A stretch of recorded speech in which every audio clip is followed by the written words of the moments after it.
What's up, everybody? Welcome to the Weekend Review, your one-stop shop for everything that happened in the NEO ecosystem over the past week. As always, if you appreciate these videos, please do not hesitate to hit that thumbs up button, to leave a comment below, to follow our YouTube feed, or to share this video with friends and family. Let's kick this week off. In ecosystem news, NEO will have a footprint at a few events in the coming weeks. NEO announced it is hosting the Seoul Pulse Asian Coin Night After Party for Korea Blockchain Week 2025 on September 23rd, which will feature a performance from Korean rap artist Camo and is co-hosted alongside Assembly Labs and Spoon OS. Additionally, NEO BD manager Dennis Suslov will speak at InnoBlock 2025 in Singapore on September 30th. And of course, NEO will have a footprint at Token 2049 taking place in Singapore October 1st and 2nd. Flamingo Finance reassured community members and users that the DeFi platform was not impacted by the NPM supply chain attack that affected so many open source projects last week. The team's review confirmed that no compromised packages were used and Flamingo's cross-chain flows are not exposed to the exploit. Users should continue standard precautions when signing wallet transactions.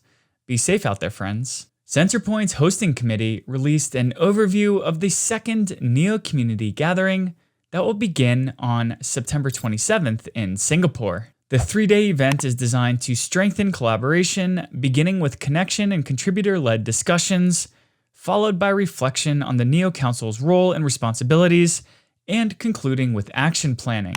Rather than producing a fixed roadmap, the focus is on building clarity, trust, and a shared responsibility to help the ecosystem evolve. Fear not, friends, we will share more information about Centerpoint after the event has been held. AxLabs hosted the first session of Talk is Cheap, a new broadcast that's designed to showcase the thought process that goes through the team's minds when they're designing code before they decide to ship it. The entire team was present on the broadcast, which was recorded and can be found on the AxLabs X page. GrantShares witnessed activity this week with the approval and release of funding for Pixudi's travel grant to Centerpoint number 2. Daniel Taiwo's grant is still on-chain and awaiting a proposal endorsement. Everstake head of staking, Maria Borodaiva, submitted a travel grant proposal, but it has not been put on-chain. And lastly, the funding for the Vaulton grant was distributed on September 11th. NEO News Today hosted Crypto Coffee and Blockchain Beer number 72 on the official Smart Economy Podcast X page with co-founders of Silicon Network, Paul Hainsworth and Dylan Rose. Topics of discussion included the evolution of crypto and AI in the San Francisco Bay Area, small to large-scale GPU data centers, GPU non-fungible tokens represented as real-world assets, owning underlying physical assets, and so much more. Head over to the Smart Economy Podcast X page to hear a recording of the space. And lastly, in upcoming events, on Friday, September 19th, NEO News Today will be co-hosting Crypto Coffee and Blockchain Beer number 73 on the official Smart Economy Podcast X page. On September 23rd, NEO will be co-hosting Seoul Pulse for Korea Blockchain Week 2025. On September 27th, 28th, and 29th, Centerpoint number 2 will be taking place in Singapore. And lastly, on October 1st and 2nd, NEO will have a footprint at Token 2049.